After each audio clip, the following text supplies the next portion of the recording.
members of the Council of State, members of the Diplomatic Corps, the Honorable Minister for the Interior, in this case represented by his Deputy Minister, distinguished colleagues of the Police Council, Inspector General of Police, Chief of Defense Staff, retired Inspector Generals of Police, Service Commanders, retired Commissioners of Police, executives of Web Consult, members of the Police Headquarters Management Advisory Board, HEMAP, representatives of banking and other corporate institutions, senior police officers, distinguished invited guests, friends of the media, ladies and gentlemen. It's a great honor for me to be associated with this historic event, which is aimed at launching a very important roadmap policy documents for the Ghana Police Service that would critically define the objectives and operational strategies of the service for the next 5 years.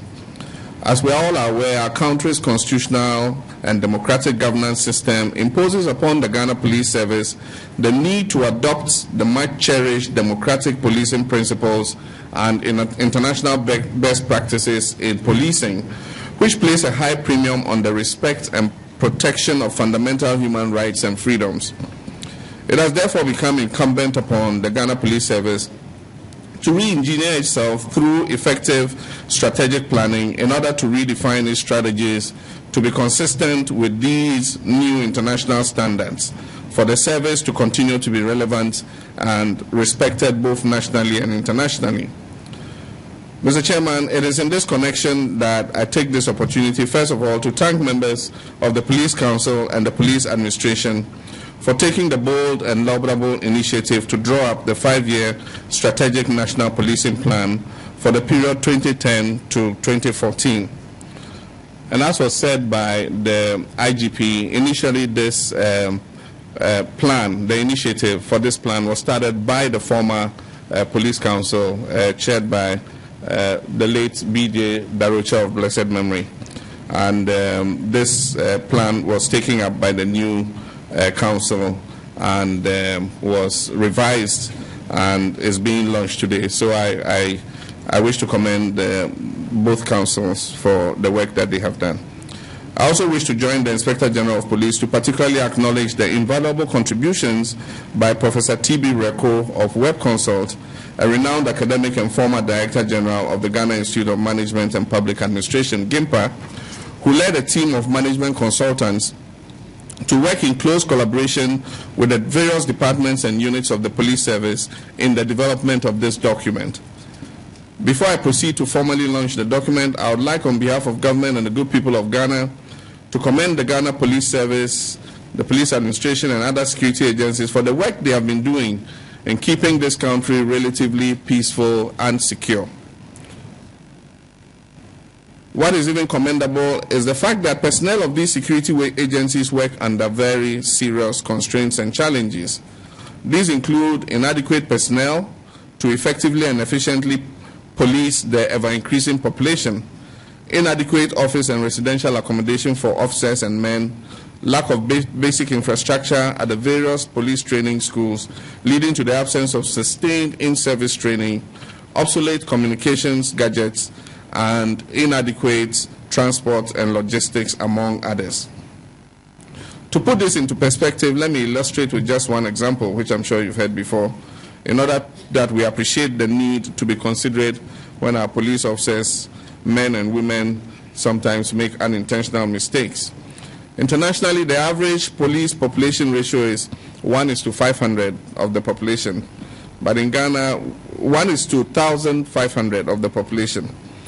But in Ghana, currently, our ratio is 1:500. Sorry. Oh, the reverse, sorry. The international average police population ratio recommended by the United Nations is 1:1,200, sorry. But in Ghana, we are currently at 1:500. No, it's 1:500. In Ghana, we're currently at 1:1,200. This means that one Ghanaian police officer who is already disadvantaged in terms of logistics does the work of at least 2 to 3 police officers in the advanced countries who are better equipped than him to discharge these functions. Owing to these constraints, most of the personnel of the police service, I am told, work a minimum of 12 hours continuously each day throughout the year. Honorable Chairman, it is regrettable, however, to mention that in spite of this selfless service to our nation that is being given by most of the men and women of the police service, a few bad ones continue to receive infamous mention in the media for one misdemeanor or the other, casting a blemish on the otherwise sterling performance of the majority. We need to assist the police administration to purge itself of these misguided individuals. It is in the light of this that we fully support, as a government, the proactive name and shame and possibly prosecute strategy of the current police administration. Indeed, let me say that government on its part will continue to do her best to support the service and other security agencies within the confines of the limited budgetary resources available. We therefore continue to work with the police administration to identify all possible sources of funding for this strategic plan. Distinguished ladies and gentlemen, let me turn my attention to the plan itself. This plan is a short to medium-term one that seeks to transform and modernize the Ghana Police Service and enhance its movement towards attaining world-class status. The strategic plan has 4 main objectives, which are: 1, to increase the level of protection of life and property, increase the rates of prevention and detection of crime, speed up the apprehension and prosecution of offenders so as to enhance public confidence and satisfaction with the service rendered by the Ghana Police. 2, to enhance the capacity of the Ghana Police to deliver world-class police services to communities in Ghana by improving upon its human resources and by recruiting appropriate skills and competencies through training and development of current personnel, and improving upon its internal management practices and fiscal infrastructure. 3, to acquire relevant modern information and communications technologies that would enable the service deliver world-class service. 4, to establish closer and more mutually beneficial working relationships with stakeholders to improve the partnership and public image of the Ghana Police Service. Based on these objectives, the plan has 4 main thematic areas with clear-cut strategic activities with expected measurable outputs. Honorable Chairman, the full production of oil and gas off the western shores of this country will start in earnest during the last quarter of this year, as we all are aware.